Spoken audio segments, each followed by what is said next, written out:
पृष्ठ 63 प्रसंग है सिमरन। आज 21 श्लोक से लेकर 30 श्लोक तक पहले उसको समझने का प्रयास करेंगे, फिर उसका मिलकर पाठ करेंगे।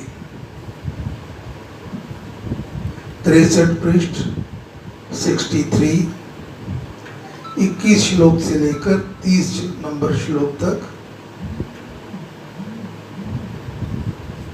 राम राम। गुरु जी को करिए वंदना, भाव से बारंबार नाम सनौका से किया, जिसने भव से पार।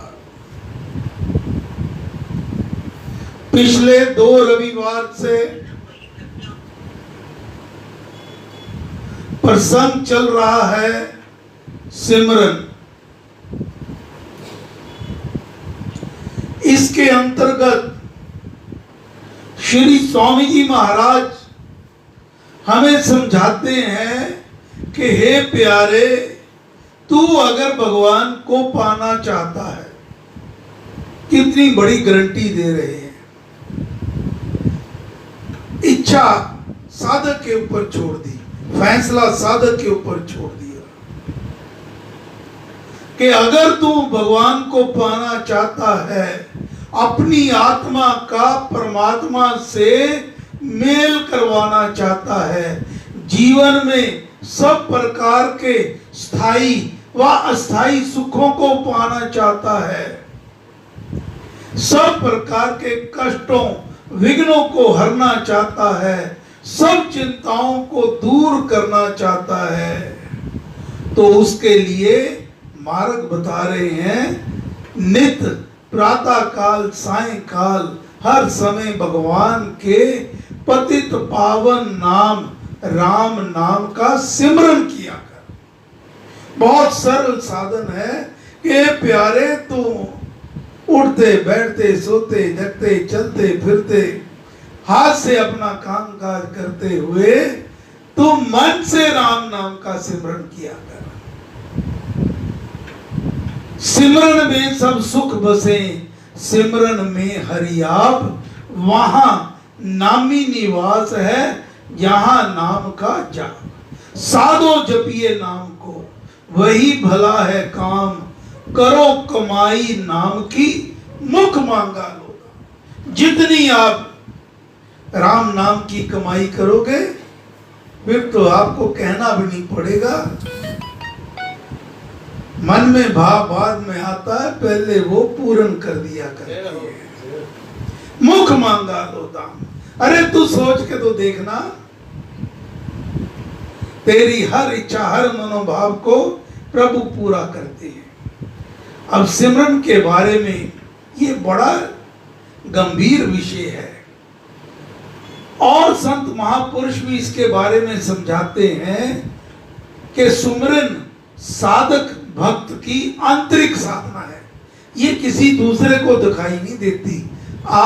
मैं क्या कर रहा हूं, आप क्या कर रहे हैं, मन से आपके अंदर क्या चल रहा है, ये दूसरे को नहीं पता चलता। ये भक्त की आंतरिक साधना है। इसकी गुप्त अनुभूति भी आंतरिक है, इसकी अनुभूति भी आंतरिक होती है। हमें ही जो इसका सिमरन कर रहा उसे ही पता चलती है। अतः इसमें बाहरी वेश धारण का कोई प्रतिबंध नहीं है।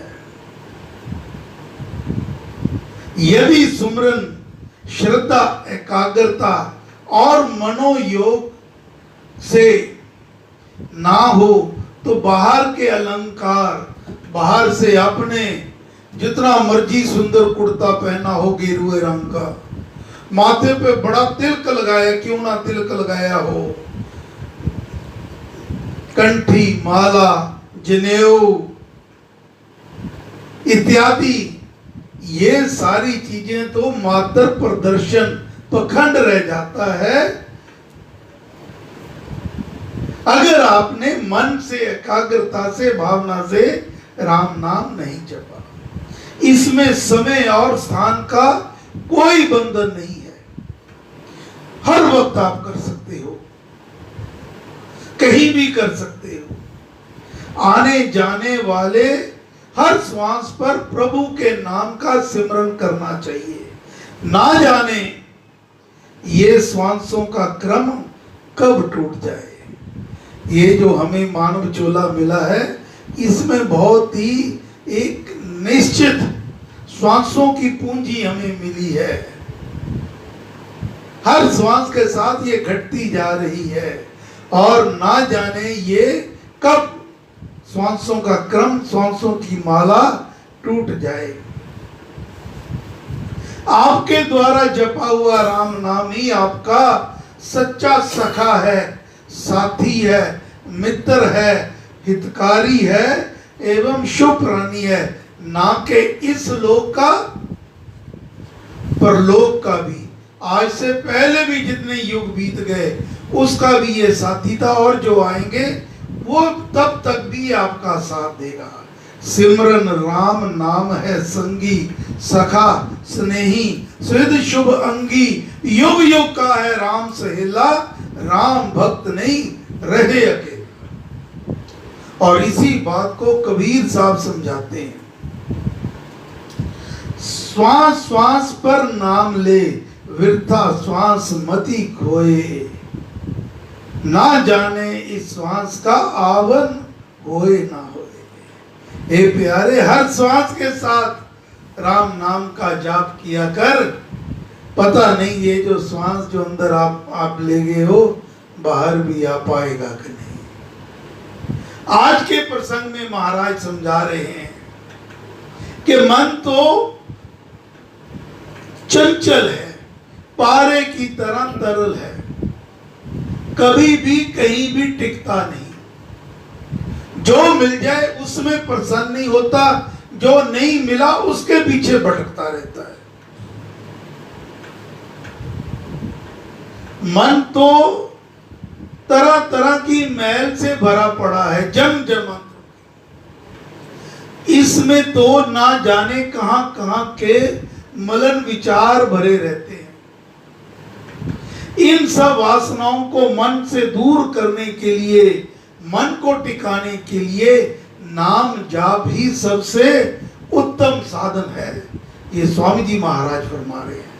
चंचल मन पारा तरल, नाम सुगंधक जान, सिमरन कर कजली करो, निश्चलता हो भान।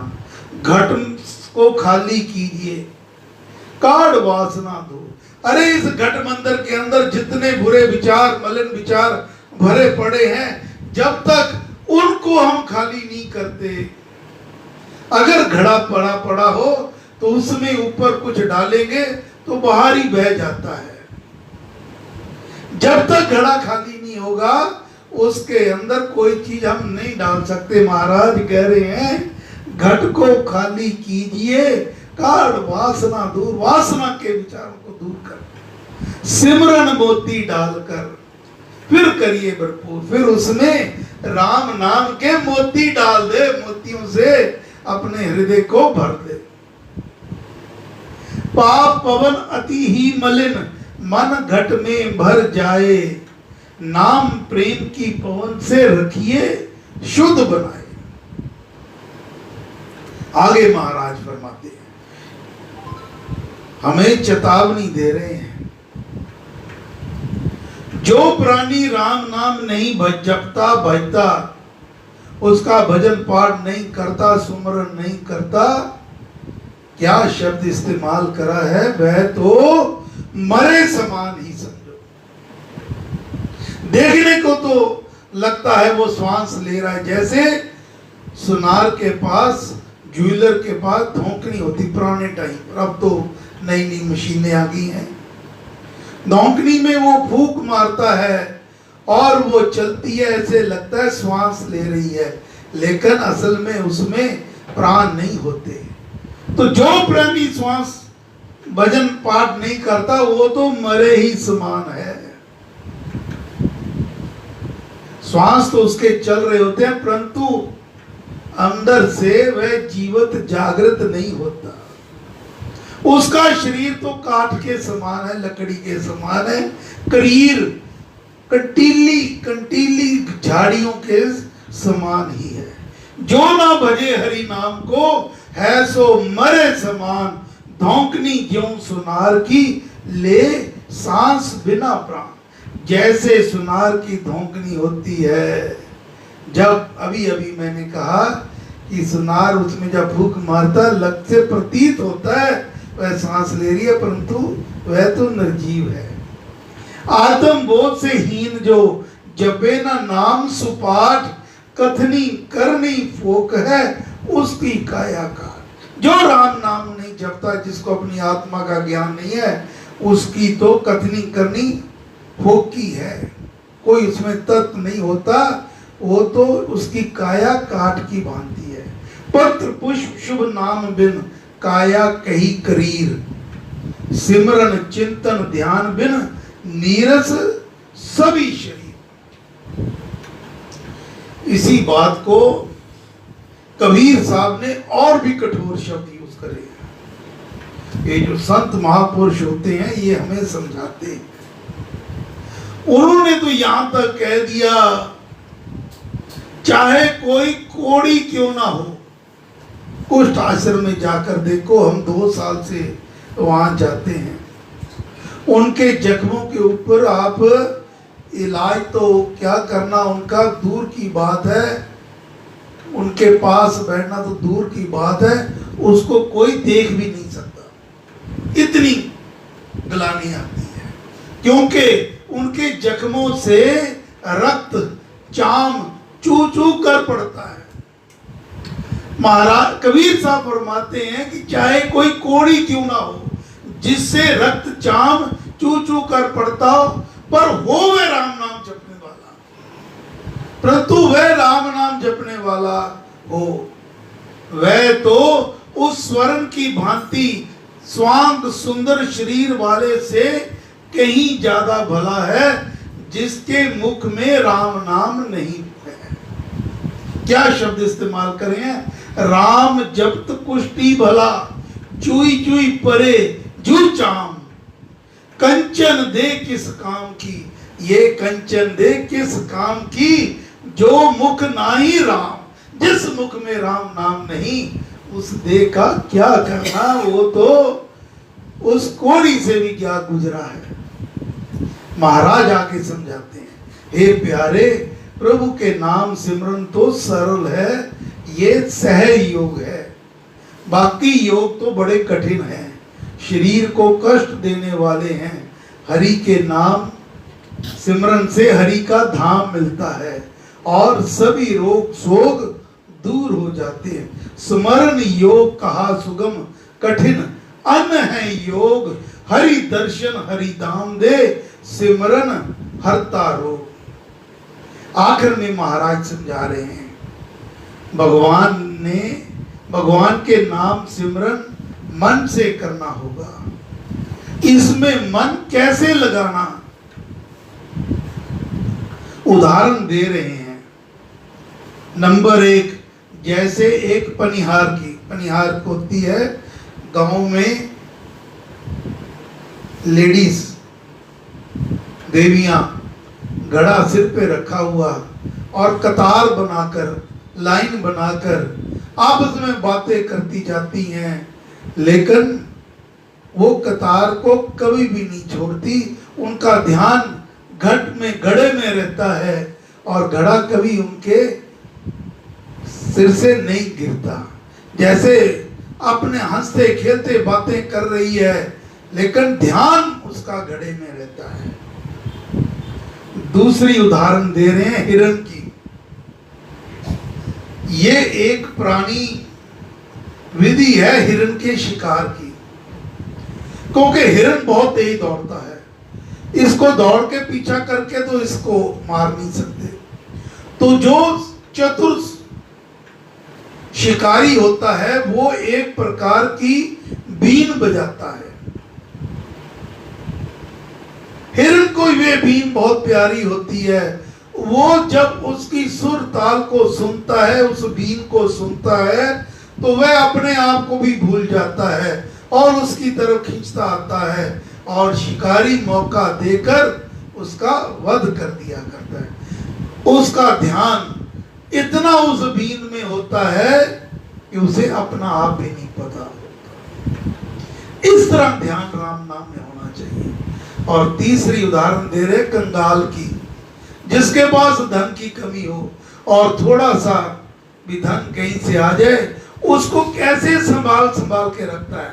हर पल हर क्षण उसको ही देखेगा, कहीं मेरी जेब से जो 10 का नोट था, 20 का नोट तो कहीं गिर तो नहीं गया, कहीं कुछ।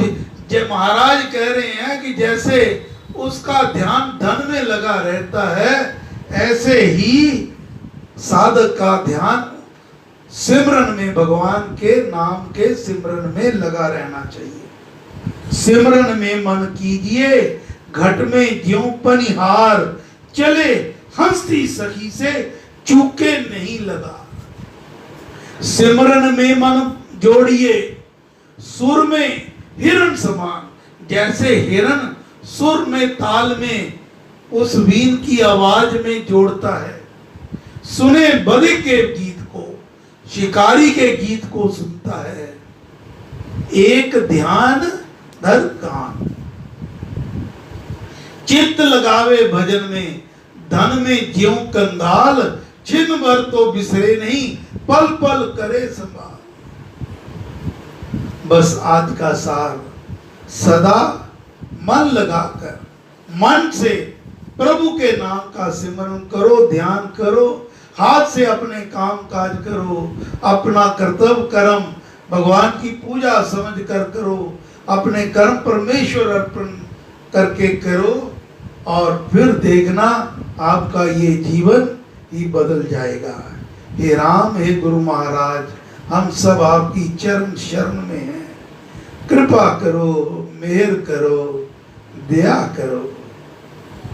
जय श्री राम। अब हम मिलकर ये 10 श्लोकों का पाठ करेंगे। चंचल